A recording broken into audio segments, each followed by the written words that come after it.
record. Hello, everyone. I'm T-Bear, and welcome to the episode of The Bear Facts with Laurence Juber, my guest today. And for the next few weeks, we're going to talk about the album Fresh Bear Tracks, and we're going to give you the Bear Facts on people that played on the record and people that I write with and actually play in a live band with. And we'll learn about music and life, and we'll get some fun facts, along the way. And I'm really excited to have you as my guest today. I've known you for quite a while. Yeah, just a few minutes. Yeah, a few thousand minutes. Yeah. Millennium minutes, I guess. Laurence is an Englishman, and I will tell everybody that you were born in London, was it, or just outside London? I was born in London. In London. Born in the East End of London, so technically I'm a Cockney.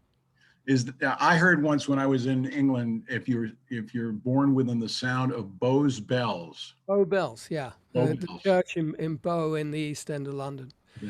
Actually, I mean, I'm geographically I'm a Cockney, but in the post-war period, Bow bells weren't actually ringing because they got damaged in the bombing. Okay. So when I was born, they weren't actually ringing, but in that general area, I was born. Okay. But we moved out to the suburbs when I was 3. So as I look over your shoulder there, I see quite an array of guitar cases. Yeah, one or two. Yeah. How many guitars do you own now? I don't know, 50. 50? I mean, I've had a career as a studio musician, as well as being a soloist and an artist. And there are instruments that you have to have as a studio player. You got to have a good nylon string. You got to have a 12-string and 6-string acoustic. Different sizes of acoustics. And what's the strangest instrument you ever did a session with? Way back in the 70s, before you and I met, I walked in on a session with Cat Stevens was producing. I think it was for his brother. And there was a koto, a Japanese koto, sitting on the floor in the studio, and he pointed to that and said, "That's what you're playing," which I'd never played before. So I had to, just figure out how to get some notes out of it and, kind of tune it a little bit to match the track. And then, I'll go for it. If it's got frets, especially if it has frets and strings. I mean, those, koto. You're considered by critics and musicians and the masses alike to be one of the great, if not one of the greatest acoustic guitar players there is out there. And well, it's kind of you to say so. I mean, I just do what I do, and people seem to appreciate it. Well, they sure do. You did a Pete Townsend tribute, I think. Yeah, I did an arrangement of "Won't Get Fooled Again" for a tribute concert to Pete Townsend. So, and that was kind of my debut performance of it with Pete in the audience. So, and did you see Pete's reaction, or did he talk to you? He sent me a note afterwards. He loved it. Yeah, that was very nice. Yeah, he's a cool guy. I hung with him a little bit. He had worked with Wings when we recorded the Rockestra theme for "Back to the Egg," which would have been actually 1978. Okay. So I knew him from that, and then I would run into him occasionally at clubs in London or in New York or in the studios. And so I remember an in-studio moment with you, which I'll bring up now. We were in Air Studios. Yeah. And we were doing some demos for a little band that we had for a minute, and called the Cutouts, if I'm correct. I have cassettes somewhere in a box. Yeah, the Cutouts. Deep in store. And for all the people that don't know what Cutouts are, in record stores, the real cheap stuff that they want to get rid of, that's called the cutout section. So we called ourselves the Cutouts. Cutouts. But yeah. I remember this one afternoon, you taking me to meet Sir Paul McCartney. We went to MPL, I think, didn't we? Yeah, we went over there, and of course I was just, you know, I was like, you know, as everyone is when they first meet Paul. What was your first meeting with Paul like? I was doing a session in North London, CTS Studios, Okay. which was a place where they would do a lot of movie scores, and we'd do jingle sessions there. And I was working with a bass player named Herbie Flowers, who's one of the great British studio bass players. Walk on And the Wild Side. he played the bass on Walk on the Wild Side. Lou Reed. And Musicians Union would always give you like a 15-minute break in a 3-hour session. So a break time, we go to the bathroom, and there's Paul McCartney zipping up his fly. So a very inauspicious meeting. Very inauspicious. Well, that was literally your first meeting. So That was my first meeting, but not my first McCartney. No, I met Mike, his brother, on a meditation retreat in August of '77. okay. And I never forget, I can picture it because he walked into the room brandishing a newspaper and saying Elvis has died. Yeah. So I learned that Elvis had died from Mike McCartney, which At a meditation. I mean, looking back on it, the circle was starting to close, because it was not long after that I worked with Denny Lane when I was playing lead guitar on a TV show with David Essex. And Denny Lane came on the show as a guest and did Go Now, and I played the guitar solo on that. And that was really kind of my initial audition for Wings. I didn't know it at the time, but oh man, and of course you nailed it and you got the job. yeah, but the actual audition didn't happen for about 6 months after that. And then ironically, I was at Abbey Road in Studio 2, which was, the Beatles studio. Right. And I got a phone call, which was, of course, this is long before cell phones. I mean, and getting a phone call in the studio was really unusual. Mm-hmm. It only happened if there was, typically if there was an emergency of some kind. And but this was Paul's management calling up and saying, Denny wants to know if you can come and jam on Monday. And oh, by the way, Paul and Linda will be there. Ooh. Yeah. So I panicked a little bit because I didn't know any Wings tunes. That might have been I borrowed some LPs from my brother. Was that an anxiety weekend for you?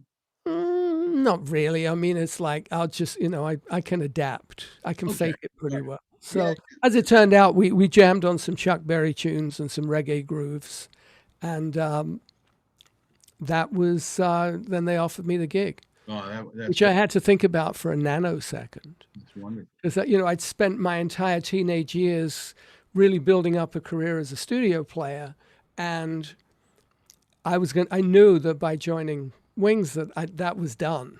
I couldn't continue to work as a studio musician, but I wasn't going to turn down the opportunity to work with Paul McCartney either. Yeah, I would find that hard to turn down. But I think ultimately, I fit the suit. Well, we know each other for a long time. Yeah, we met in New York in like June of '79, when Wings drummer Steve Holley and I had been deputized to go to New York and like do the promo for the Back to the Egg album. Right. Because Paul and Linda just wanted to take some time off for the summer, so Steve and I went, and that was when you and I met. I think wasn't it like a JP's? Probably JP's. At JP's, yeah.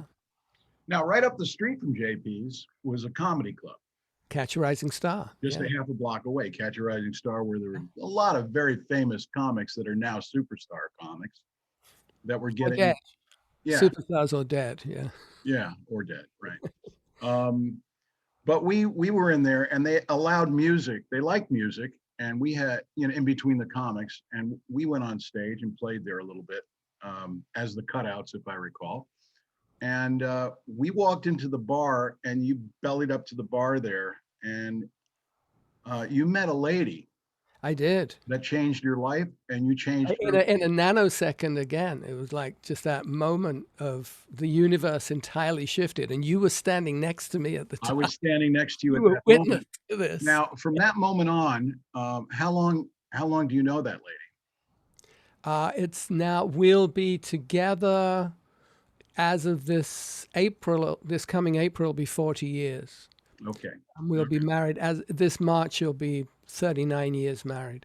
Wow, 39 years Yeah. married to Hope, Yep.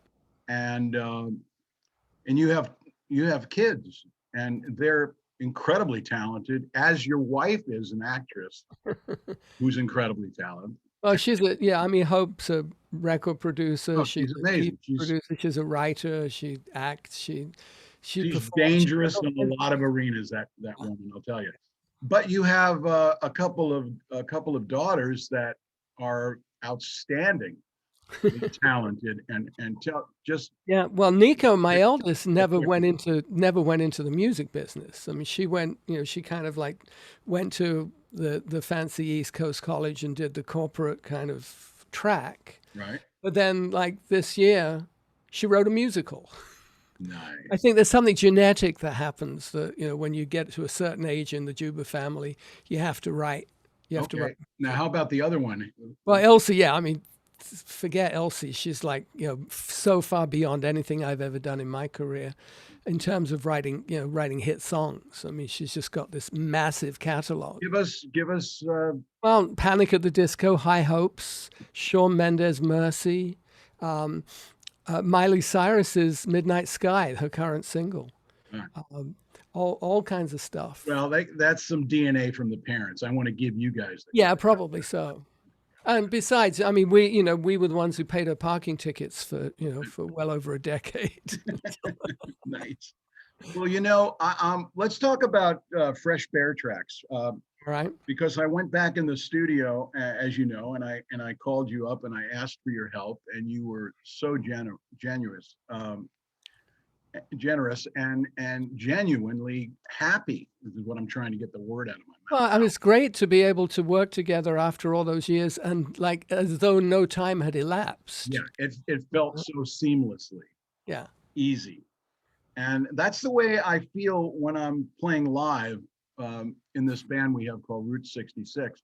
I'll look at you and you look at me, and we don't have to say a word.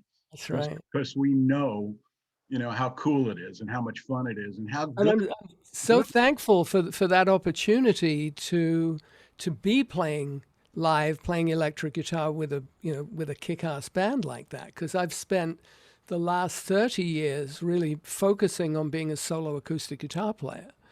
And so the opportunity to actually get back into, playing sweaty club gigs with great musicians is just like too cool to. Oh yeah.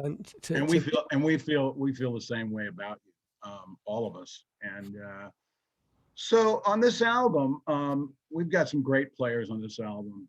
You being at the top of the tier, but we decided to write a song together, and it's called Cleopatra. It's on the album, and I came over to your studio, and we kind of laid it down, and it's a good rock and roller. I mean, it's definitely got balls aplenty, and and you played on the album, you played some great tracks on that, and just nailed it. But that one, I think, you brought Walter Trout in, I think, isn't that? Yeah, but you both, you and Walter Trout, right.